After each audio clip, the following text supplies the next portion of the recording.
Good afternoon and welcome to Urban Review, the show that is brought to you by the Center for Urban Youth and Family Development. And we're here to present information that works with youth that are in and transitioning out of the foster care system. And we believe that those youth are some of the most needy youth in our community. And we want to do everything that we can do to support and provide care for them. Uh, we have 7 character traits that we believe are very effective for youth, not only youth that are transitioning out of foster care, but all youth to be able to make a smooth transition into adulthood. And that first characteristic is character, manhood or womanhood. And then you need to add a good education. And character plus education, and then perseverance. You can't be a quitter, you can't give up. So you've got character, education, perseverance, and the next uplift, lifting while you climb, helping somebody else get ahead while you're making the climb to the top. So you take character plus education plus perseverance plus lifting while you climb, and then you multiply that times 3 other things. And the first thing is friendship. You've got to have a great network. It's not all about what you know, sometimes it's who you know. So after friendship, then you want to have love. And you've got to be able to love yourself before you can love anyone else. And if you love yourself, you won't let yourself be abused by yourself by taking drugs or doing negative things, and you won't let anybody else abuse you as well. And then finally, you have to know the truth. And in our opinion, the truth is the Word of God, no matter where it comes from. If you're Christian, it comes from the Holy Bible. If you're Muslim, it comes from the Quran. If you're Jewish, it comes from the scrolls. If you're Hindu, it comes from the Tao. But no matter where it comes from, it's the Word of God. And if you take character plus education plus perseverance plus lifting while you climb and multiply that times friendship, love, and truth, you're going to get the 3 things that everybody wants out of life, and that's peace, happiness, and prosperity. This week, as you know, we normally focus on youth that are transitioning out of foster care, but we also have a three-pronged approach, and the other 2 prongs include health care and then finally being able to do community action. And today, because it's very personal to me, I want to talk just a little bit about health care. Over the last few days, I've been recouping from having been at Henry Ford Hospital to have cardiac catheterization. And that is when the doctor goes in through an artery. Oftentimes, they will use your wrist or they will go in through your groin and take a major artery and go up to your heart and then inject a dye to look into your heart to be able to tell if there's any blockages. Well, I've been a person that has had heart disease for many years. I started approximately discovering it approximately 15 to 16 years ago when I had a massive heart attack. At that time, I was fortunate enough to be able to be revived and taken to Henry Ford Hospital, where they did cardiac catheterization and opened up the arteries that were clogged and placed stents in them. 5 years later, I started feeling some twinges and some changes in my body and the way I was feeling, and I determined that I needed to go in and have it checked out again.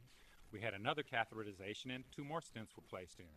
And then just this past Monday, I was at Henry Ford Hospital for a 3rd time, and we had cardiac catheterization, and they determined that one of the prior stents that had been placed in was reblocking, so they opened that, and then they also added a couple of other stents. So now, yours truly is the bionic man in that I have 8 stents. But the key is that I was willing to go and get it checked out and follow the doctor's instructions and do the things that needed to be done in order to save myself and to preserve myself and to be able to sit here today, just 4 days later, and share my experience with you. So I want to talk a little bit about the impact of heart disease and coronary disease on our population. We find that African American males and African American females tend to have and experience heart disease at a much higher rate than their non-Hispanic counterparts. In fact, African American males experience heart disease at 49%, African American females at 43%, while our counterparts are at 39% and 34% respectively. So it is important that we recognize the fact that we are at a higher risk. Oftentimes, this is because of some of our lifestyle characteristics. We eat a high sodium diet. Often, many times, we're obese. Often, many times, we enjoy libations like alcohol, and and a lot of us smoke. So therefore, those are things that will cause heart disease to come into our lives and have an impact on us. I'm just going to flip the page here and see if I can get some statistics up on what are the causes of that heart disease. And as I said, obesity, high sodium diets, and things of that nature are a major impact. Another thing that we have to focus on is being able to understand and be aware of the things and the symptoms that can cause a heart attack. One of the things that you will experience, obviously, is chest tightness. Another thing that you might experience is fainting or lightheadedness.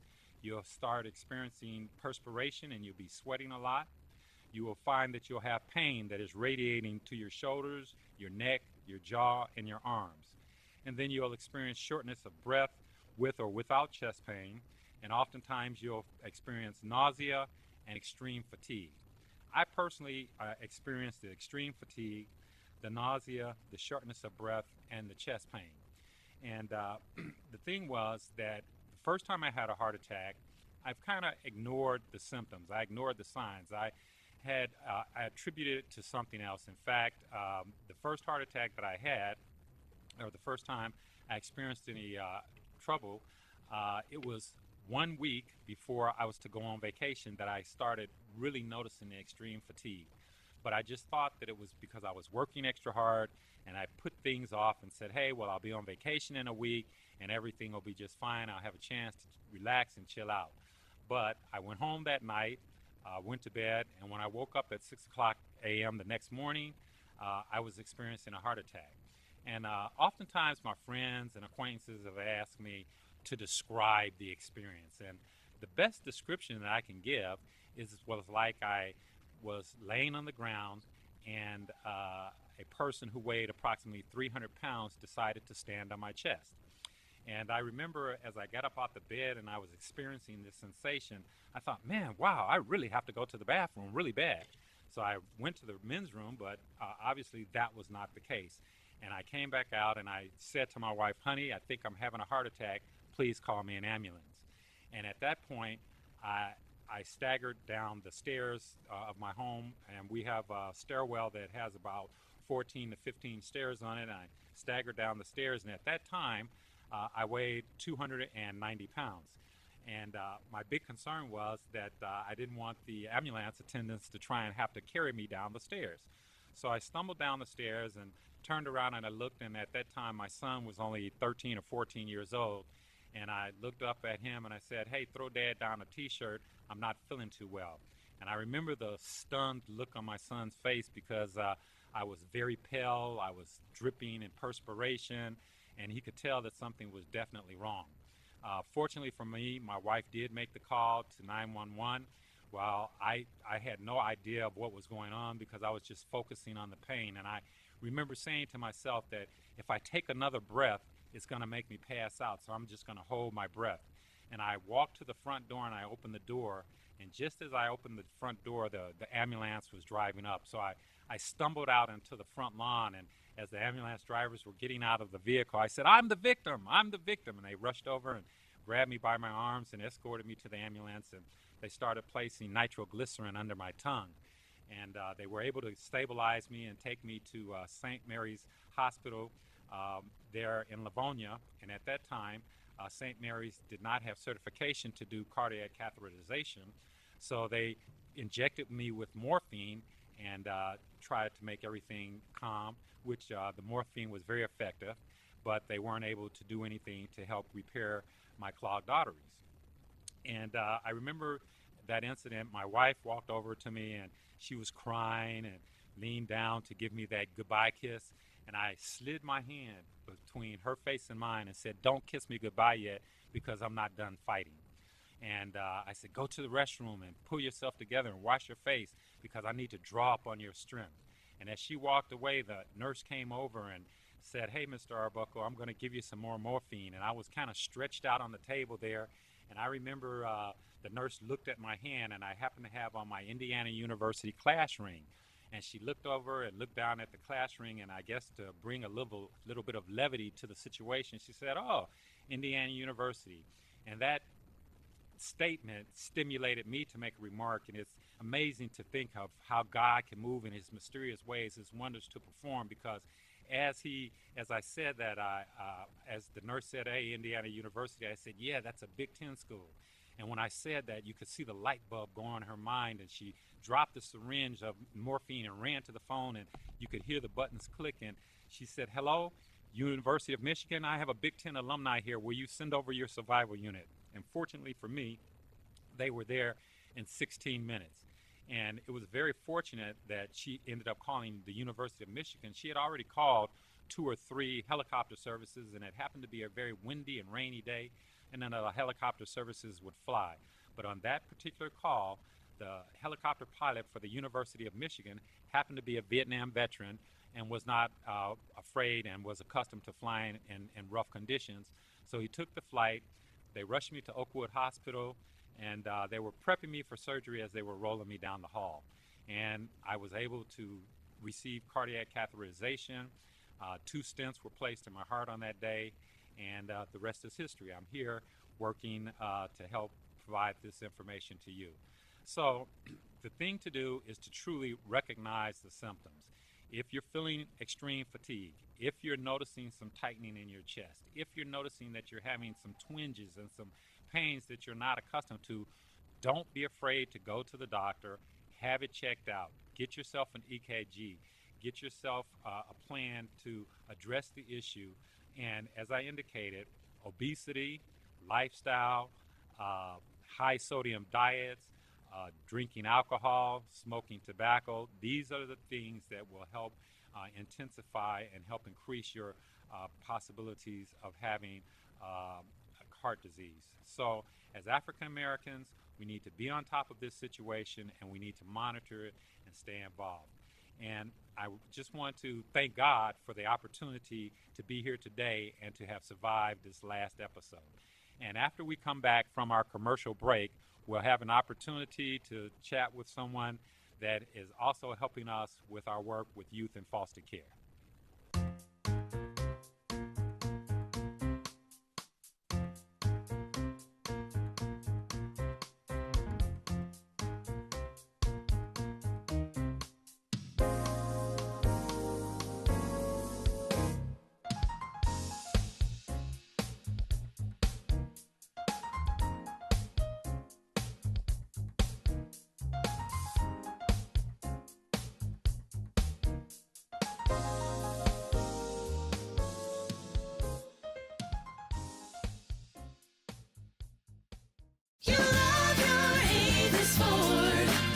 You will love your Avis Ford, because at Avis Ford, we make it easy to get you your no money down monthly payment right over the phone. We call it Shop by Phone, and it's the best way we know to get you your payment options fast. You want leather and a sunroof? How about an upgrade to all-wheel drive? Just give us a call.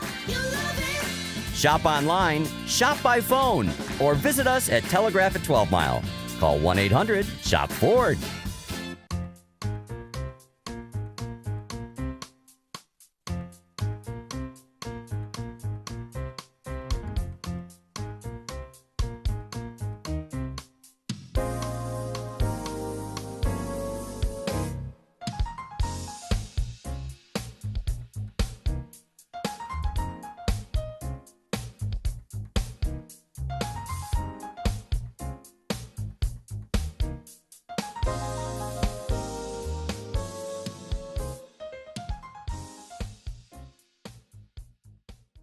Welcome back, and thank you once again for watching Urban Review.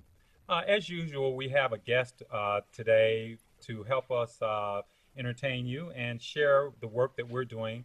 Once again, we're going to transition back to working and focusing on our youth that are in and transitioning out of foster care. And throughout the summer, we run our Step Beyond program, which is our summer youth employment program. And during that period, we have an opportunity to bring in various individuals and organizations that can help us to provide support to these young people and to give them various resources to keep them engaged in their educational process and to help them become better humans and better citizens here in the city of Detroit. And one of the groups that we work with is a group called Artist Heaven. and it's an outstanding nonprofit organization that provides uplift, that motivates and educates and inspires young people that are between the ages of 7 to 18. And the executive director of that organization is here with me today, and I'd like to introduce you to Mr. Akeem McClurkin. Akeem, welcome to the show, and we're happy to have you. How you doing? Appreciate it. Hey, we're just doing fine, especially after our medical treatment over the last weekend. But we want to know a little bit about you, and tell us a little bit about Artist Heaven and the work that you guys do and the type of work that you do. Well, Artist Heaven is a nonprofit that's geared towards educating and uplifting young people through the arts. So what we do is we serve as the liaison between art and education. For example, what does that mean? We show a person that may be interested in rap or hip hop, the language arts that goes into hip hop, as well as the physics, the science that goes into it, rapping fast, rapping slow. We would show someone that's a visual artist, the geometry that goes into the visual arts. We would show someone that can sing. We would show them the anatomy that goes into singing, pushing from your diaphragm, the physics and how sound travels, how to record music, etc. So what we do is we're the liaison between art and academics. Okay. We reinforce the core curriculum of math, reading, science, language arts through art. That is phenomenal. That is phenomenal. And I think that's a real big deal because oftentimes people take a look at artists and think, oh, that must be easy. That's just natural talent. And they don't understand the academics that goes behind it and the work and all of the preparation that it takes to do that. And that leads me into my next question. Tell us a little bit about your background and your education. So I'm a poet by nature. I've been writing poetry since I was about 10. Okay. So I've always been fond of writing. But I actually went to Martin Luther King High School. I went there because my family, mom had went there, cousins went there, so I went to King. But I actually graduated from Wayne County Community College because I stayed near home because I take care of my mother. Right. So I really didn't have a big opportunity to go away to a big college or a big school, nor did I want to. I had obligations, family first.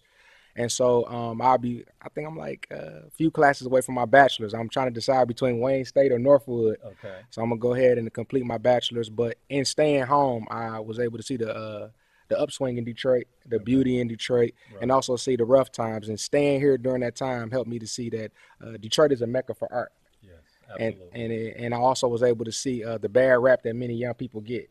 And it's just because artists breed artists. So we had Motown and things of that sort. And, you know, George Clinton, you look at all the amazing artists that were here and you look at artists breed artists. Okay. So if you were an athlete and your wife is an athlete, your son is going to be an athlete, Right, right? So right. artists breed Okay. artists. And oftentimes artists learn differently. Right. So it's not that so many of these young people have learning disabilities and things of that sort, or they ADHD and things of that sort. It's just that maybe they're active because they're a dancer, or maybe maybe they learn differently because they're a visual learner, and you're giving them the information through audio. Okay. Okay. So we don't focus on the labels. We focus more so on relaying the message. Okay. And however the young person learns, we reach them there. And art is that medium to where when you hear a beat, you know, Right, right. like if I just put on the Temptations, now you can only fight it for so long. Absolutely. Well, now share with me. Give me an example, if you don't mind, of how you would take rap, for instance, and do a rap, and then go back and be able to show and demonstrate to the young people the academics and the methodology that's involved in actually creating that work. Okay, so a rapper would say he has a bar. All right. Okay, so and actually we have a curriculum that our program is built on. So a rapper would say he has a bar. A rap bar is a sentence, a rap sentence. It has nouns, pronouns, adjectives, verbs, a subject. A poet would say he has a stanza. That's a sentence in the realm of poetry. He has the same parts as a rap bar: nouns, pronouns, adjectives, verbs. But in language arts, it's just a sentence, Okay. and it has the same points. Right. So all vulgarity aside, a rap bar can be related directly to a simple sentence. Okay. And so in helping the young people understand that, we can also help them to understand if you are interested in rap and or hip hop, then you improving upon your reading and your vocabulary can help you become a better artist. Right. Also, your ability to be able to memorize rap lyrics can help you on a simple spelling test. Yes, So- absolutely. Oh man, so you're able to take it and show the other side and show the academics and the methodology and all of the things that are involved to actually make it the reality that you're experiencing. That's very, very, very interesting. Yeah, so like social studies is one of those topics. Yeah, if you're not really into history, you're not gonna be into social studies and things of that sort. But if you can, let's say you can remember the lyrics from Prince, "When Doves Cry," Okay. then you can remember about World War II and how it happened if you chose to. Right. Right. Absolutely. If it were, if you maybe you put a rhythm to it, or if Mhm. you use that same portion of your brain to memorize lyrics, to memorize maybe concepts in math, or maybe definitions in Okay. language arts, it's the same So thing you're apply. you're able to take them and demonstrate to them that, hey, if you're learning this, You can learn that. you can learn that. Yeah, That is yeah, phenomenal. yeah, That is phenomenal. yeah. What are some of the curriculums? You said you have a standardized curriculum. What's involved in that? Okay, so our standardized curriculum involves all the major art forms: graffiti art, drawing, acting. We would show an actor the psychology that goes into acting. Okay. But script writing is also language arts. All right. Performing a monologue is public speaking. Mm-hmm. So we broke down all the major art forms and show how each art form, from drawing to acting to dancing to singing to rapping to poetry to even fashion design, how Wow. the core curriculum of math, reading, science can relate to that. Okay. Okay. Now, your organization has come out and done a workshop with the youth at the Center for Urban Youth and Family Development. In fact, we had you out twice. It Oh, was yeah, we such appreciate a that. very positive and phenomenal experience, and really had a tremendous positive impact on the young people. It helped them to become more engaged in the work that we were doing, Right. and as you indicated, it showed it made them be able to relate the work that they're doing to the the world that they're living in right now, and bringing that reality together. So that was very important. Um, if another organization wanted to have you come out, how do they get in touch with you? How do they make Uh, that happen? so the website is www.artistheavendetroit.org, spelled out correctly. And then the phone number, you could call or text the phone number 313 989 6878. You can call anytime, but you could text it at any time, and usually you get a response within 24 hours. But how the program works is that we don't charge. Oh We wow. don't charge. We operate solely off of donations at this point because is I feel like it's kind of asinine to say I have this great program for youth and we charge them. So Hmm. we don't charge them, and we gonna rely on the grace from the Lord, but also blessings from the community, whether those be donations or private funders and things of that sort. But the program is totally free. If it's an organization that's interested in it or a community center, you just go about contacting us, and we'll go Okay. about facilitating workshops at that location. Okay. And all of your workshops take place at that location. Yeah, Do you have your own location where people come to? we're mobile, so we come to wherever the young people are. East Fantastic. side, west side, southwest. We come to where you at. That is great. That is great. And once again, that phone number is 313 989 6878. Yep, yep. And what is that website again? www.artistheavendetroit.org. All right. Now, I'm going to put you on the spot, Akeem. I'm going to ask you to break out into a little rap for us. Okay, okay. So you dealing with the human psyche now. I got to go through my Rolodex. Okay, so dream on, dream on. All we got is dreams, y'all. You never give up, though Donald Trump trying to kill us all, or Kim Jong, maybe Vladimir Putin. Watch them Russians, y'all. I ain't got nothing against Russia, but Putin want to rush us all, bust us all, snuff us all, touch the law. It'll crush us all if Kim Jong hit that button on the wall. Them nukes coming through the air, express like FedEx, y'all. The feds track your every move, so watch them cell phones, y'all. Cell phones got people minds trapped in digital cell walls. Them cell phones are cell homes. Break free of them walls. Fighting, screaming obscenities to the law. Hopefully they free my dogs. These record labels tied on private prisons. Gotta read, y'all. Opium come from overseas, not the D, y'all. Educate yourself. Take time out so you can read, y'all. Exercise your mind and muscles. Who you trying to be, dog? Besides all of that, it's about to be World War III, y'all. Purposely, I said y'all, cause I live and breathe, y'all, for my mama and to give back. That's how I reach y'all and teach y'all. That is phenomenal. That is phenomenal. That is outstanding. Now, you would take that rap Right. and share that with the young people, and then when you came back with them, what are some of the things that you would point out? I would show them the overall message. that is not heavily focused on metaphors. It's focused on the message, where I took current events Okay. and I expressed them in a way in which wasn't overly emotional, so that the young people understand that artists oftentimes, all vulgarity aside, they have a message, Right. but also they have a lot of influence. Okay. So if you can express yourself in an articulate way without getting overly emotional, then you can convey a message to a group of people and they can maybe be more receptive to it. Okay. And also I would show them that it has a rhyming scheme, whether it be AA, AB, ABAB, the same format as a poem. Okay.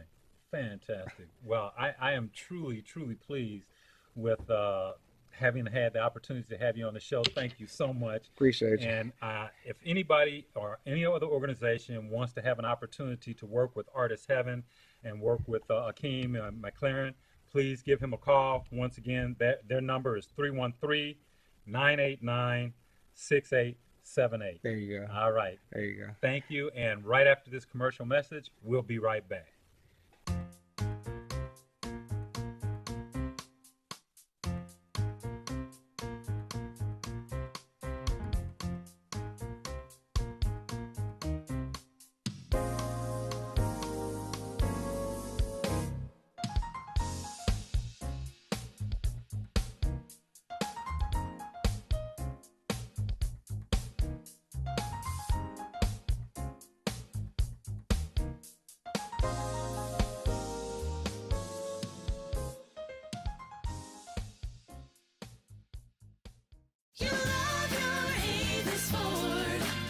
You will love your Avis Ford, because at Avis Ford, we make it easy to get you your no money down monthly payment right over the phone. We call it Shop by Phone, and it's the best way we know to get you your payment options fast. You want leather and a sunroof? How about an upgrade to all-wheel drive? Just give us a call.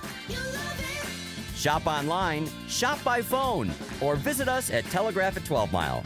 Call 1-800-SHOP-FORD.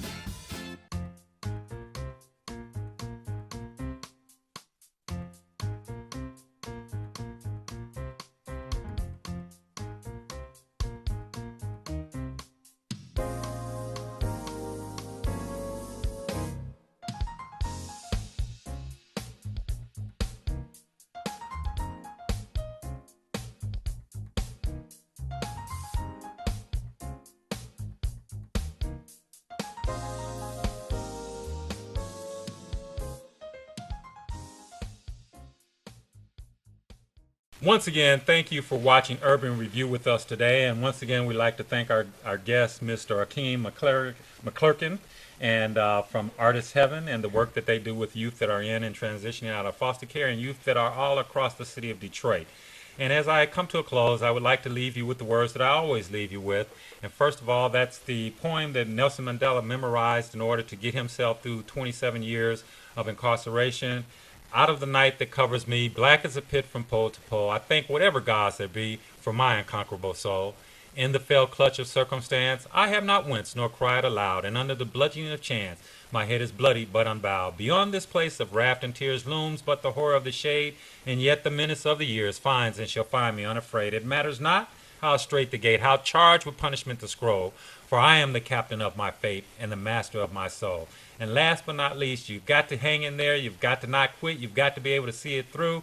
And that is, when you're up against some trouble, meet it squarely face to face. Plant your feet, set your shoulders, lift your chin, and take a brace. And when the worst is bound to happen in spite of all that you can do, you may fail, but you may conquer. See it through. Black may be the clouds about you and your future may seem grim, but don't let your nerve desert you. Keep yourself in fighting trim. And then the worst is bound to happen in spite of all that you can do. Remember, running from it will not save you. See it through.